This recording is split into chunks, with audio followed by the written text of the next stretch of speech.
Hello, and good evening to another one of these, I guess you call them, videos.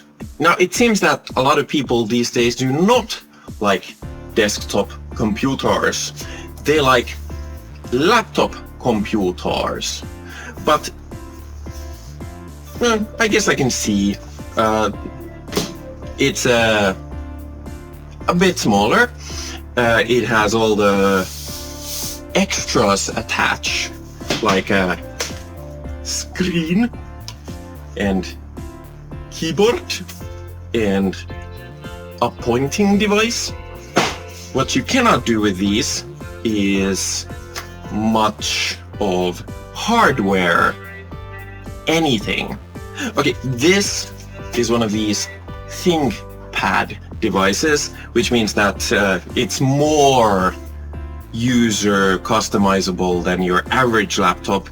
It's not one of the really old good ones that has like holes and access points to every single component. But when you take the bottom off, every single thing in there is user replaceable, user upgradable, aside from the motherboard and the processor. And not to mention, if you happen to go with one of these devices, it's just a void of computing with soldered on parts and non-documented devices and abstract hardware drivers, and it has its good sides like battery life and stuff like that. For example, this one is broken. Fortunately, it's still under warranty, but it is broken and I can do nothing about it except to send it back to Italy, which is very far away from here, and hope for the best. However, this is my main computer. It is a desktop computer with an extremely large case. And I'm glad I got the extremely large case, because when I built this originally, GPUs did not come in this form factor. In fact, this is so ridiculous that it comes with a stand. And I know that a lot of nerds know already that these days GPUs come with a stand, so they won't droop over time. But isn't that kind of ridiculous? Now, you can still do all kinds of workloads with 6 to 7-year-old laptop computers, but it's not like you're on the very highest echelon of performance then. And originally I built this about that long ago, like 6.5 years ago. And no, this is not in the highest echelon of computing anymore, but there is nothing this computer cannot do, including the latest workloads there is, because over time I have upgraded parts. In fact, I don't think there is an original part to this build except for the motherboard and the processor. And I have to say, Intel is annoying that they change their sockets constantly, so the CPU is not that upgradable. That's a point to AMD, although I'm sure it comes with its downsides as well. This is powered by the, back then, extremely overpowered i9-9900K processor, the venerable Legend with liquid cooling. And I got it, even when everybody told me, don't get that processor, it is expensive and it is overkill. I'm glad I got it, because these days it's still a very, very serviceable CPU, even for very, very, very high demand workloads, and I haven't needed to upgrade it. However, I have upgraded the GPU, I have upgraded the power source, I have upgraded the RAM, I have upgraded the storage ×2, and I do recognize that there's a tinge of nostalgia to this, because when I started my nerdy activities, desktop computers were the pretty much the only computers. Yes, at some point I need to upgrade the motherboard and the processor, but I can still use, well, I can't use the RAM because that's not going to be compatible with newer stuff, but I can keep pretty much everything else. And that's what I love about desktop computers.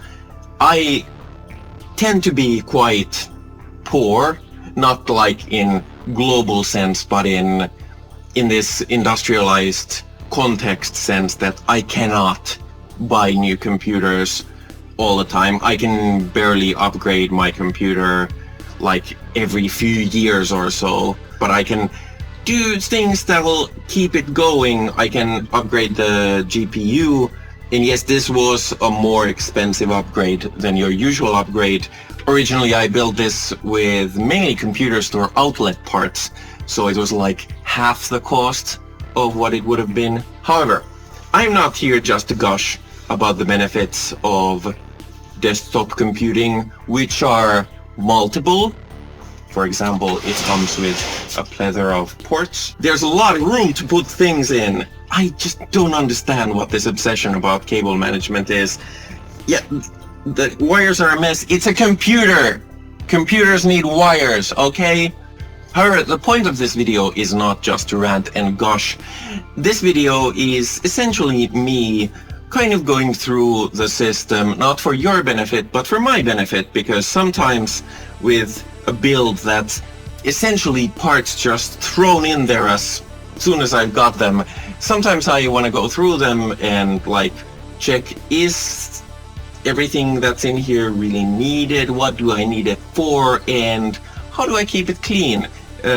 Or as the case may be, how do I don't keep it clean but try to? Aspect ratio change to hide away the messier aspects of my bench here. The first thing I'm gonna take to it is the vacuum. Some people say you should not use the vacuum because static electricity, but even though I think Linus Tech Tips guy, well, Linus, is a hack, that's one thing I agree with him on. I have never had a static electricity issue. Maybe it was a thing that happened more in the past, or maybe I'm gonna have egg on my face after this video when the system doesn't boot. Who knows? Anyway, here we go.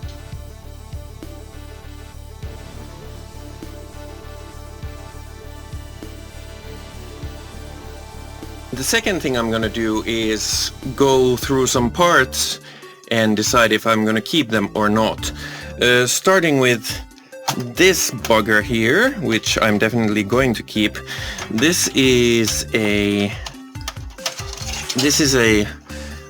M.2 extender device thing that is really handy because the motherboard has two M.2/NVMe base or things on it. I need more!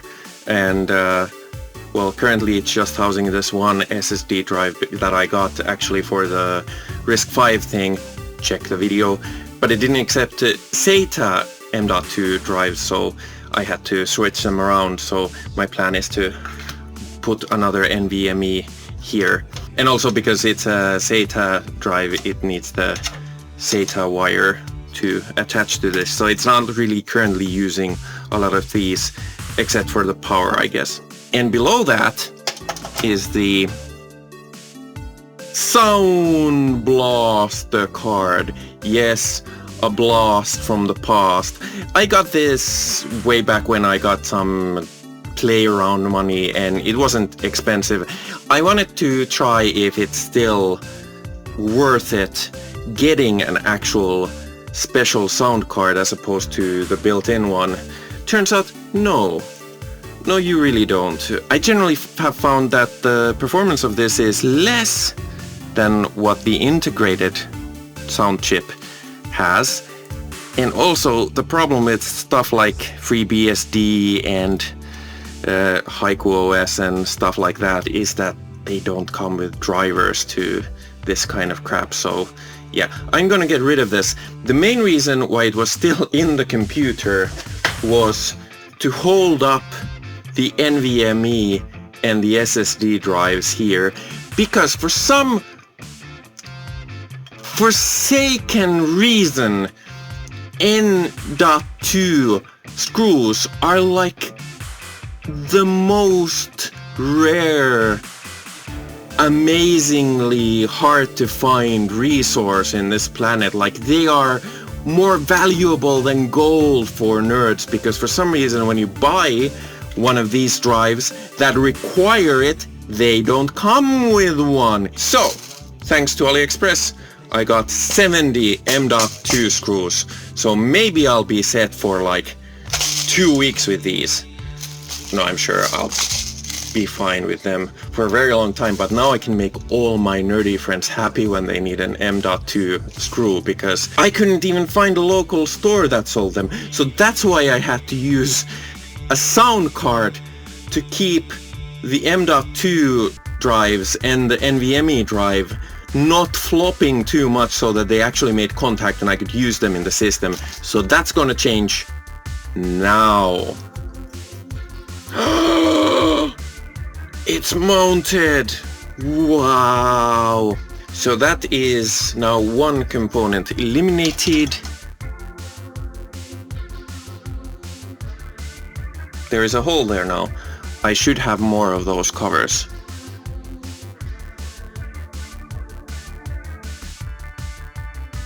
Also in here I have one of these. These things people don't use that much anymore, which means that there's a ton of them around, and they're from my old builds and stuff, and I test them occasionally to see that they're actually still good and all the writing nodules within are still writing and reading fine. You can do that with tools, and I found it's fine.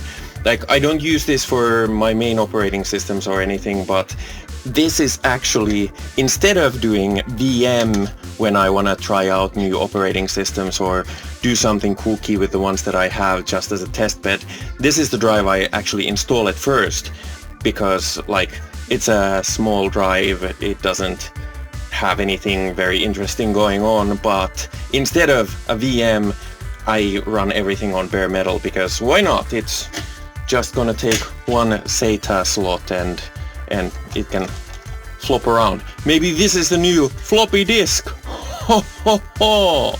So yeah, my setup is that this is, well, as you can see, it's a 1000 watt power source. I have the extra NVMe M.2 slots, and I still have one full size and one very small PCIe slot still available, so I can expand. I've actually looked into wanting to expand this with more USB-C ports, but those cards are super expensive. Now, because I took the sound card away because, yeah, I've been using it, why not? I need to plug in the front panel audio back. Now, where do I know where to plug this thing in? Through the magic of reading. It does not reach. It still does not reach.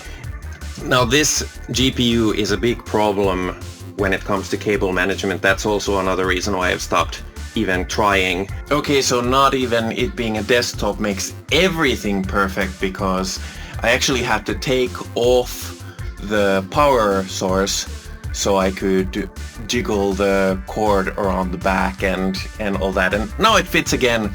So now my system is hopefully ready to go again. And yes, look at those wires. Beautiful. I was putting this back together to film a wrap-up to it, and I noticed that my opening bit where I had the things just fall on the floor, it actually bent the front panel, so hey, more content. And there we have it, put back together. These scuffs in the front didn't come from the opening bit. Believe me, this thing has seen a lot of life. It has traveled a bunch. It has moved a few times. This is not the first time I'm bending steel plates back into position. But hey, it works, and it's a desktop.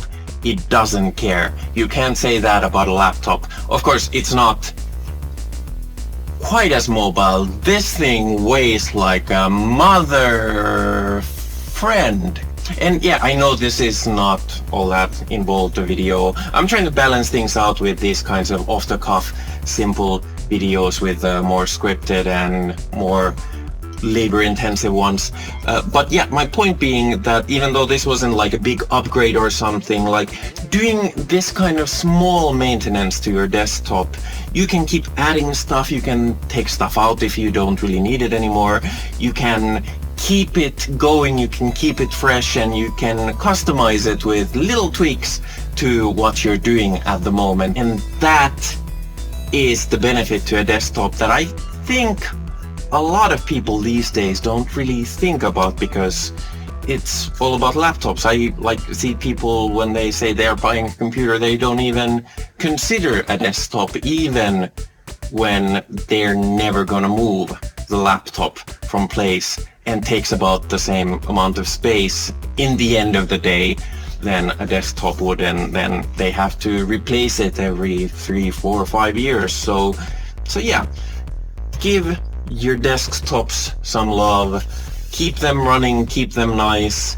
and yeah, I've had a lot of fun with this computer, and I continue to have fun with this computer. At some point, as I said, the motherboard and the CPU needs to be changed and upgraded, but until then, this thing chugs along like nobody's business. And hey, if you have any ideas how I could utilize the PCIe slots that I do have, give me an idea. Is there a way I can get more USB-C ports to this thing? Other than an adapter, of course. I hate adapters. So, if you like these kinds of things, click the things. You know the things that are the things to click if you like. And subscribe. I am now done making this video.